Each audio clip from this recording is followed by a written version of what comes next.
Né, Dante? Que teve declaração do pré-candidato Sérgio Moro que repercutiu no noticiário nacional. Ele classificou a Petrobras como atrasada, né? Como uma empresa atrasada e falou que vai privatizar tudo, né? Petrobras, bancos públicos. Fala dessa repercussão dessa declaração, Dante, por favor. Pois é, Manuel, ele deu essa declaração ontem, né, lá no interior de São Paulo, onde começou, né, um período aí de... A gente tem que chamar de pré-campanha, né? Não sei para enganar quem, mas é período de campanha assim, a gente está em campanha, né? Mas ele está nesses dias lá no interior de São Paulo, deu essa declaração em São José do Rio Preto, né? Nesse contexto que a gente está vendo essa alta de preços dos combustíveis, está vendo discussão sobre a PEC que ia ser apresentada pelo presidente, agora vai ser apresentada pelo Congresso, né? Toda essa discussão, e ele faz esse posicionamento em relação à Petrobras, como você falou, disse que é uma empresa atrasada porque ainda segue trabalhando com combustível que a gente já trabalhava há anos e anos e anos, né? Então não procura buscar alternativas de uma energia mais limpa. Acho que nesse ponto ele faz até uma defesa ali bem interessante de um olhar para o futuro, né, da empresa, de buscar alternativas de combustíveis um pouco mais baratos e menos poluentes, né? Então ele faz esse posicionamento sobre o atraso e diz que vai privatizar, né? A gente lembra que hoje a Petrobras é uma empresa de capital misto, a gente tem a maioria, né, das ações ainda do governo, mas tem um volume robusto aí de ações da iniciativa privada, né? Tem toda essa posição, investidores estrangeiros, enfim, e muito por conta disso tem essa política voltada dolarizada, né? Já não parece, né, que a Petrobras é uma empresa nacional. Hoje ela é uma empresa de capital misto, maior parte do governo, mas na prática o governo não consegue ter uma interferência direta, por exemplo, de mudar a política de preços por conta dessa privatização parcial que já aconteceu quando houve essa venda, né? Então, quando você compra e investe numa empresa, você quer lucro. E aí não importa para quem comprou, para a empresa, se esse lucro é um prejuízo para a população de forma geral, porque a gente é obrigado a consumir. A gente precisa do combustível, é o único que tem, então a gente vai consumir. Então, hoje, apesar de não ser totalmente privatizada, a sensação que se tem é que isso já acontece, porque o governo federal não consegue ter interferência direta na Petrobras, ainda que indique presidente ou algo do tipo, não consegue mudar o ritmo, as coisas que estão acontecendo internamente. Da forma como está, né, parece até às vezes meio contraditório, né, porque quanto mais a Petrobras lucra, menos o brasileiro consegue usufruir disso, porque ele está pagando um combustível mais caro, né, então fica nessa dicotomia aí das coisas e muito por isso também parte esse posicionamento aí do candidato a presidente, né, Sérgio Moro, em relação à Petrobras, e ele estendeu esse posicionamento falando que o que der para privatizar, privatiza tudo. Aí citou aí a Caixa Econômica, citou o Banco do Brasil, né,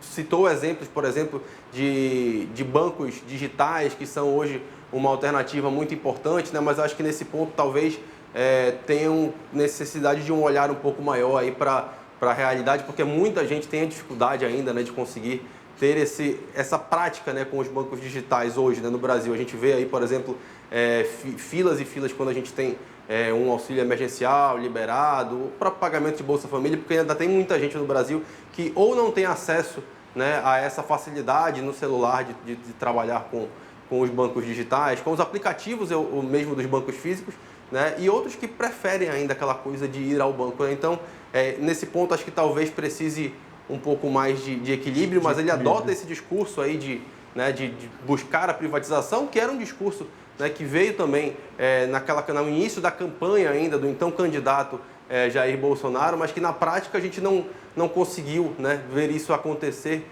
de fato, muito por conta de não por falta de vontade da equipe econômica, né, mas por muitos acertos políticos que precisam ser feitos para esse tipo de medida, que é uma medida muito impopular, né, em alguns casos, a despeito de que você possa encontrar benefícios em determinadas privatizações e talvez malefícios em outras, mas somente o fato de discutir privatizações muitas vezes já gera um pânico assim, né, na classe política, né, e na população como um todo, né? Então agora, era um discurso antigo que foi assumido agora por ele também.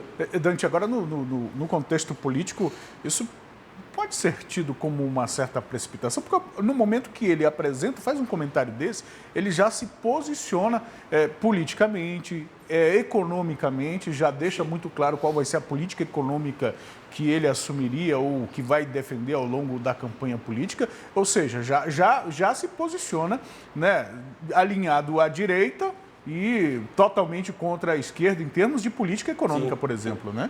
Ele tenta buscar muito daquele eleitorado liberal, de direita, centro-direita, né, que fez parte de uma base de votos muito forte, né, do presidente Jair Bolsonaro lá em 2018 e que eventualmente acabou se decepcionando por não ver alguns pontos específicos aí sendo colocados, como essa questão que era muito falada, né, do menos Brasília, mais Brasil, que de fato acabou não acontecendo, né? Muito pelo contrário, a gente continuou vendo uma máquina estatal inchada e pouco eficiente e com várias coisas semelhantes aí a gestões, a governos anteriores. Então ele tenta resgatar esse discurso muito por entender, né, muito talvez por uma estratégia aí de campanha, de entender que quem queria aquilo e quem votou buscando aquilo, né, não foi atendido de fato. Exato. E ele não tenta ganhar a eleição no primeiro turno, né? Não é esse o objetivo, é tentar crescer, né, e de repente, quem sabe, desidratar outras potenciais candidaturas que tenham ali seus 4%, 5%, 6% de intenção de votos e aí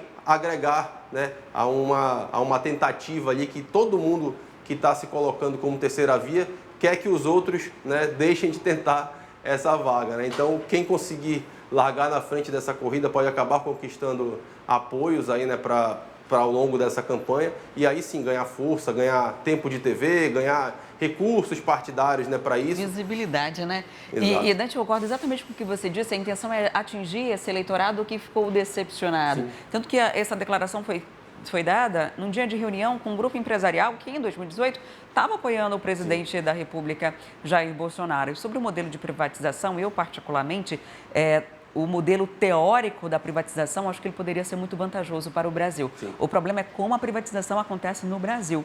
Privatiza, ou seja, vende uma estatal, um público, mas continua financiando, depois fornece dinheiro do BNDES para que essa empresa que acabou de ser comprada continue sendo sustentada pelo dinheiro público. Então, não faz sentido quando o modelo de privatização que a gente tem no Brasil ainda é esse. Você privatiza e aí, tipo, quando a gente compra uma empresa, assume alguma coisa, monta, você é automaticamente o responsável e você vai dar seu jeito.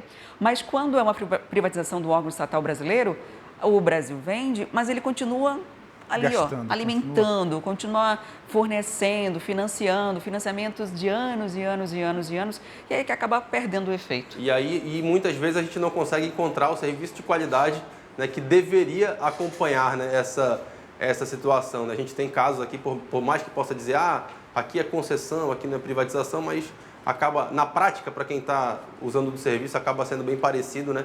E a gente não encontra perde autonomia, esse retorno, mas continua sustentando. Exatamente. Gostou do vídeo? Vem ver mais no nosso canal.